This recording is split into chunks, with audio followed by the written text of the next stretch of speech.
Hello viewers, followers, friends, etc. It's Francis Jeffrey coming to you again, except this time from Delphi, Indiana. After I was done walking through the park, I found this pathway that led up to some side streets, and so I figured I would walk down a couple of these side streets before going back to the park and visiting that playground built in honor of the girls that were murdered. And I found this dead-end street sign, which is very interesting because it also has a sign underneath it for the Monon Trail.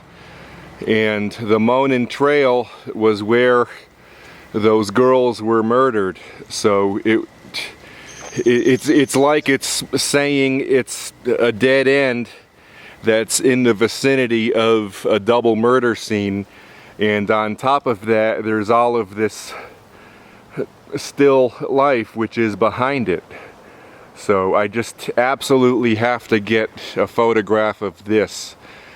Even though I'm scouting the area out, the lighting is perfect and there's just gonna not be any other chance for me to take such a photograph.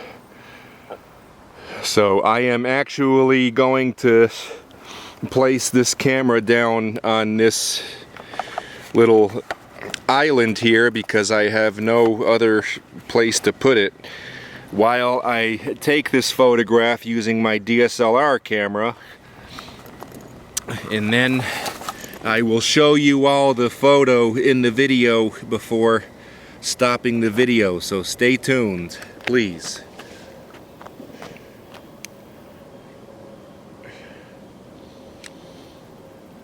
I have to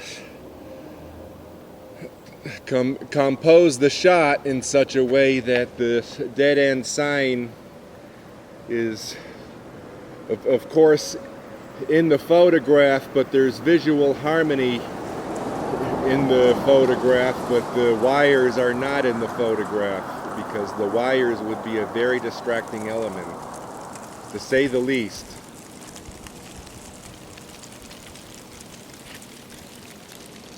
I'm actually moving back to the other end of the street here.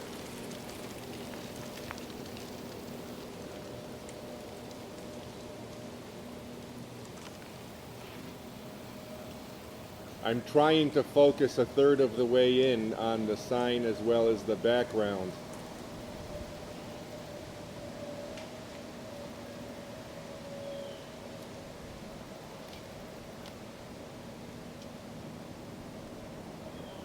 I'm actually going to take two photos, so at least in one photo the sign is in focus.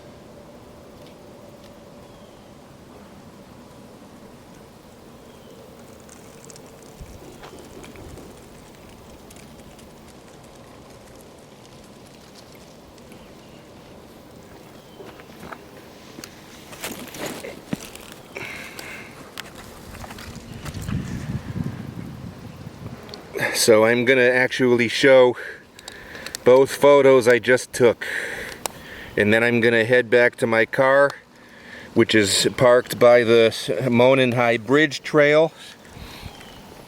See, there's one photograph. I took two because I wanted to make sure that the street sign was in focus in at least one of them. So there's the other one. And as I said in prior videos, God bless the souls of those two girls that were murdered on that tragic day back on February 13th, 2017. And God bless their families. God bless Richard Allen's family. If Richard Allen didn't do it, then God bless him too, and I hope our justice system finds out who did. The trial started just a few days ago, so obviously he hasn't been found guilty or not guilty yet, but my point has been made, so I'll see you all in the next video. Bye-bye.